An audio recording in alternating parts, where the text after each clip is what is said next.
कोणार्क, अपना शहर अपनी बातें।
करूया आपले नरहरी पाटील साहेबांना विनंती करीन की त्यांनी पुष्पगुच्छ देऊन स्वागत करावं।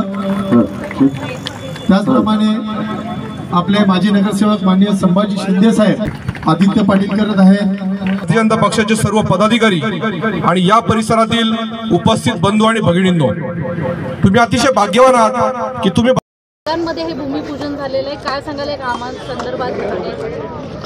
खरं म्हणजे बदलापूर शहरामध्ये सगळे रस्ते चांगले व्हावेत हीच भूमिका घेऊन आमच्या नगरसेवकांनी मागणी केल्याप्रमाणे आपण त्यांना निधी दिला आहे। या तळ्याचं सुशोभीकरण करण्यासाठी सुद्धा पर्यावरण विभागाच्या माध्यमातून आपण पैसे चांगले घेतलेत। बदलापूर शहरामधले रस्ते चांगले व्हावेत, नागरिकांना सुविधा मिळाव्यात, हाच त्याच्यामधला आजचा हेतू होता। 10 ते 12 कोटीच्या वरती आजच्या आता कामं केलेत। 3-4 टप्प्यामध्ये आता भूमिपूजन आहेत। साधारण 100 कोटीच्या वर निधी या 15 दिवसाच्या आत संपूर्ण भूमिपूजन होते। अजून काय राहिलं असेल तर त्याची माहिती द्या, आम्ही तुमच्यापर्यंत पोहोचू। हां।